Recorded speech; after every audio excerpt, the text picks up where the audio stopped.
Shalom saudara, selamat pagi.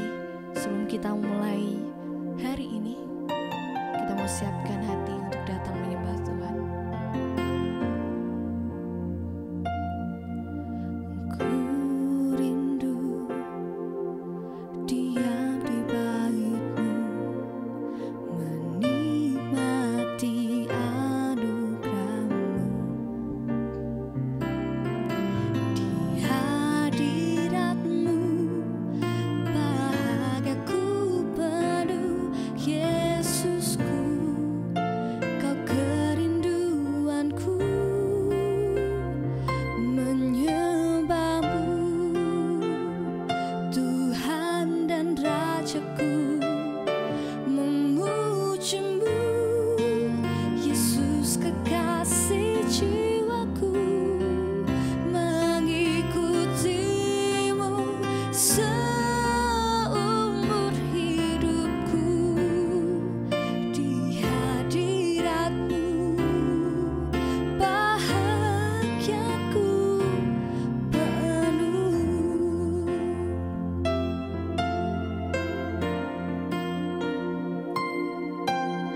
Ku rindu diam di bait-Mu, menikmati anugerah-Mu.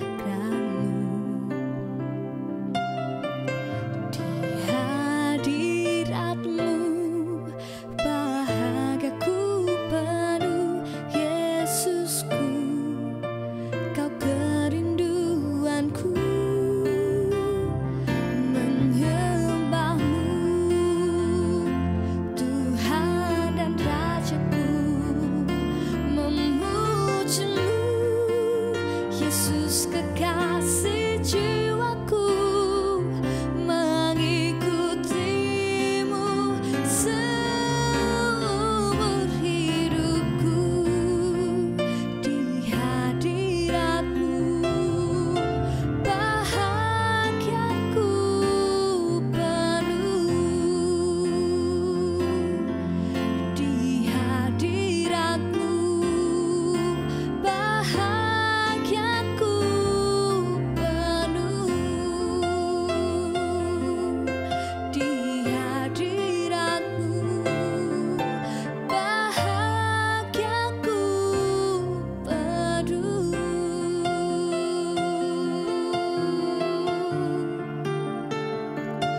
Kami memuji-Mu Tuhan, Kaulah Tuhan dan Rajaku. Kami memuji-Mu Yesus, Kaulah kekasih jiwaku. Hosana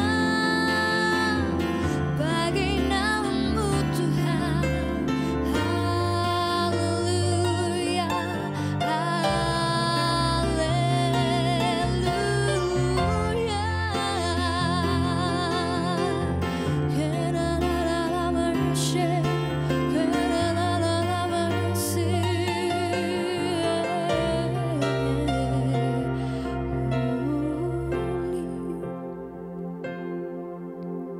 Kami sungguh bersyukur untuk pagi ini Tuhan, untuk nafas hidup yang Tuhan telah beri untuk setiap kami. Sebentar Tuhan, kami mau mendengarkan kebenaran firman Tuhan. Tuhan yang berkati setiap kami, ajari setiap kami menjadi pelaku kebenaran firman Tuhan. Di dalam satu nama Tuhan Yesus, haleluya, amin. Selamat pagi Bapak Ibu yang dikasihi Tuhan. Mari di pagi hari ini kita akan bersama-sama mendengarkan firman Tuhan dan merenungkannya di dalam kehidupan kita, agar di hari ini kita bisa melakukan, menikmati berkat Tuhan di dalam kehidupan kita. Dan tema di bulan ini adalah menjaga hati. Dan saat ini kita akan belajar bersama-sama bagaimana kita memiliki hati yang bersih. Bapak Ibu dan saudara-saudara yang dikasihi Tuhan, di dalam Amsal 4 ayat yang ke-23 itu dikatakan, jagalah hatimu dengan segala kewaspadaan, karena dari sanalah terpancar kehidupan. Kata jagalah inilah merupakan sebuah perintah yang artinya harus kita lakukan. Perintah untuk menjaga hati. Dan menjaga itu sendiri kita memiliki arti memelihara, melindungi, membela, membentengi. Nah, karena di dalam menjaga hati inilah kita harus memelihara, melindungi, dan membentengi hati kita, maka seberapa penting yang namanya hati itu harus kita pelihara. Hati memang merupakan salah satu organ vital di dalam tubuh kita, karena hati memiliki peranan penting di dalam metabolisme sel tubuh, dan organ ini mendukung semua aktivitas yang akan dilakukan oleh organ-organ tubuh yang lain. Nah, bagaimana kita menjaga? Bagaimana kita menjaga? Yaitu dengan sebuah kewaspadaan. Waspada itu artinya berjaga-jaga, melindungi dari segala sesuatu yang tidak baik dari luar. Sehingga kewaspadaan itu sendiri kita harus memiliki di dalam kehidupan kita. Karena dikatakan di dalam firman Tuhan sebagai nats pada bulan ini adalah dari sanalah terpancar kehidupan. Berarti kalau kita tidak menjaga hati kita, kehidupan itu tidak ada. Bapak, Ibu, dan saudara-saudara yang dikasihi Tuhan, jika kehidupan kita ini tidak kita jaga, artinya akan hilang. Maka terpancar kehidupan ini memiliki makna hati yang diperbaharui oleh kasih Tuhan dan akan memancarkan kehidupan yang penuh belas kasih dan kelemah lembutan. Nah, dalam hal ini mari kita merefleksi diri kita di dalam hati kita. Apakah hati kita setiap hari itu tidak dapat menenangkan hati kita, bahkan kita terjerat di dalam sebuah situasi yang membelenggu sehingga hati kita ini tidak kita jaga dengan baik. Dan hal inilah mari kita akan terus bagaimana membuat hati kita ini untuk tetap terjaga dengan baik. Nah, bagaimana kita ini menjaga hati kita supaya hati ini tetap bersih dan di sana nanti akan terpancar sebuah kehidupan. Bapak, Ibu, dan saudara-saudara yang dikasihi Tuhan, pada suatu ketika kita itu berjalan di tengah hujan. Misalnya saya sendiri berjalan di tengah hujan menggunakan payung. Ketika ada badai, ada hujan, itu kacamata yang kita pakai ini akan terhalang sebuah kabut sehingga menghalangi pemandangan kita. Tentu karena menghalangi, karena basah itulah kita tidak bisa melihat dengan baik. Maka halnya sama seperti itu, kehidupan kita ini kita harus punya hati yang bersih. Ibaratnya seperti kacamata yang bersih, tidak terhalang oleh kabut ataupun uap atau embun yang menempel di dalam kacamata kita. Oleh karena itu kita harus memiliki yang namanya hati yang bersih, supaya kita bisa melihat bahwa keindahan di luar sana adalah keindahan yang hidup, keindahan yang harus kita nikmati di dalam kehidupan kita. Lalu bagaimana? Kita harus memiliki hati yang bersih. Tentu sama seperti halnya. Yang pertama adalah di dalam Amsal 4 ayat 23 seperti yang menjadi nats kita pada bulan ini. Jagalah hatimu dengan segala kewaspadaan, karena dari situlah terpancar kehidupan. Firman ini harus kita perhatikan karena perlu menjaga hati kita. Saat hati kita bersih, perkataan kita pun juga bersih. Maka saat hati kita bersih, perkataan kita bersih, maka hidup kita akan dituntun oleh kebiasaan-kebiasaan yang sehat pula, yang bersih pula. Oleh karena itu yang pertama kita harus supaya menjaga hati kita bersih, yaitu kita jaga dengan firman Tuhan. Karena dengan firman Tuhan ini kita dituntun untuk menjadi hidup lebih sehat, lebih bersih sehingga firman itu menjadikan suatu hal yang kita bisa dibuat melihat pada situasi di luar sana itu adalah begitu indah. Maka yang pertama kita harus menjaga hati kita supaya kita memiliki hati yang bersih adalah tetap kita harus menjaga dengan firman Tuhan. Lalu dikatakan di dalam Mazmur 119 ayat yang ke-9, dengan apakah seorang muda mempertahankan kelakuannya bersih? Dengan menjaganya sesuai dengan firman-Mu. Ini dikatakan bagaimana kita mempertahankan kelakuan kita, artinya perbuatan kita tetap bersih. Satu hal yang harus kita ingat, yaitu dengan firman Tuhan. Maka dari itu, mari kita miliki dengan hati yang bersih, dengan menjaga firman Tuhan, agar di dalam hati hidup kita itu dipenuhi dengan firman Tuhan. Dengan firman ini akan menjaga hidup kita, melihat segala sesuatu bersih, sehingga kita pun memancarkan sebuah sinar yang datangnya dari Tuhan. Itu yang pertama. Kemudian yang kedua, bagaimana supaya hati kita itu menjadi hati yang bersih? Kita pun harus memperhatikan sekitar kita, lingkungan kita, atau komunitas kita, komunitas yang ada di dalam kehidupan kita. Karena sebuah lingkungan, sebuah komunitas itu membawa dampak yang luar biasa di dalam kehidupan seseorang.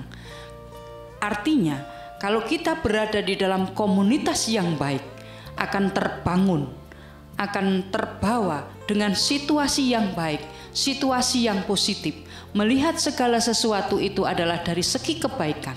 Tetapi kalau lingkungan kita itu adalah lingkungan yang membawa kita hal-hal yang negatif, kita akan larut di dalam kehidupan yang tidak pernah ada yang namanya membangun iman kita, membangun kehidupan kita di dalam hidup kita hari lepas hari. Maka kita harus yang namanya yang kedua, kita harus miliki komunitas, lingkungan yang membangun, artinya membangun keimanan kita, membangun kehidupan kita supaya kita tetap melihat hal-hal yang positif, hal-hal yang bersih, hal-hal yang memancarkan sesuatu yang sehat di dalam kehidupan kita. Karena di dalam 1 Korintus 15 ayat yang ke-33 dikatakan, janganlah kamu sesat, pergaulan yang buruk merusakkan kebiasaan yang baik. Firman Tuhan sudah katakan, kalau kita bergaul dengan hal-hal yang buruk, kita akan tersesat. Maka kita harus melepas yang namanya kehidupan kita, jangan sampai terbawa di dalam komunitas atau lingkungan yang tidak membangun keimanan kita. Nah, oleh karena itu Bapak Ibu dan saudara-saudara yang dikasihi Tuhan, hal yang kedua supaya kita memiliki hati yang bersih, yaitu bagaimana kita membangun, punya sebuah komunitas, sebuah lingkup pergaulan di dalam kehidupan kita adalah komunitas yang membangun iman kita, membangun jiwa kita, agar di dalam perbuatan yang merupakan hasil dari sebuah proses kehidupan itu ada di dalam sebuah kebaikan Tuhan. Karena kebaikan itu adalah merupakan kehidupan. Kemudian yang lebih lagi, supaya kita ini hati kita bersih. Kalau tadi saya katakan yang pertama adalah bagaimana kita menjaga firman Tuhan di dalam kehidupan kita. Kemudian yang kedua, bagaimana kita perlu membangun sebuah komunitas yang membangun iman kita supaya kita berada di dalam situasi yang sehat, situasi yang baik. Hati kita menjadi tetap baik, tetap bersih. Hal yang ketiga adalah kita harus berlatih yang namanya bersyukur. Bapak, Ibu, dan saudara-saudara yang dikasihi Tuhan, bersyukur itu berkaitan dengan hati, dan bersyukur itu hanya dimiliki oleh hati yang bersih. Di dalam rasa syukur itu kita akan melihat begitu banyak hal yang baik di sekitar kita. Terkadang kita sendiri mengeluh atau melihat segala sesuatu dengan hati yang resah. Tetapi kalau kita berada di dalam posisi kita bisa bersyukur, disitulah kita bisa melihat kebaikan-kebaikan Tuhan di dalam proses kehidupan kita. Bapak, Ibu, dan saudara-saudara yang dikasihi Tuhan, ketika malam hari kita menjelang tidur, kita bisa merenungkan apa yang sudah kita lakukan dari awal bangun tidur sampai kita akan menjelang tidur. Kemudian, apa berkat Tuhan di dalam kehidupan kita? Nah, kalau kita bisa menerima, merasakan betapa baiknya Tuhan masuk di dalam hati kita, tentu saja karena itu karya Roh Kudus, kita akan melihat semua kebaikan Tuhan yang ada di dalam kehidupan kita, lalu kita bisa bersyukur. Yang namanya bersyukur harus keluar dan hanya bisa dengan hati yang bersih. Rasa syukur itu tidak bisa begitu saja datang, tetapi rasa syukur itu perlu dilatih. Ketika kita melihat bagaimana kehidupan kita, kadang-kadang kita mengeluh, berpikiran yang negatif, mungkin merasa hidup ini jauh dari keinginan kita. Tetapi kalau kita mau melihat, merefleksi, bahkan kita itu bisa melihat betapa baiknya Tuhan di dalam kehidupan kita. Kita akan baca dari Kolose 3 ayat 16-17.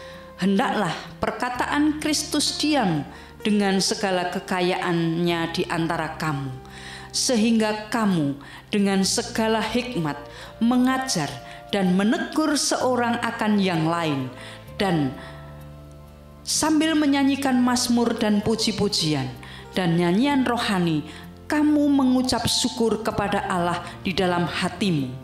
Dan segala sesuatu yang kamu lakukan dengan perkataan atau perbuatan, lakukanlah semua itu dalam nama Tuhan Yesus, sambil mengucap syukur oleh Dia kepada Allah Bapa kita.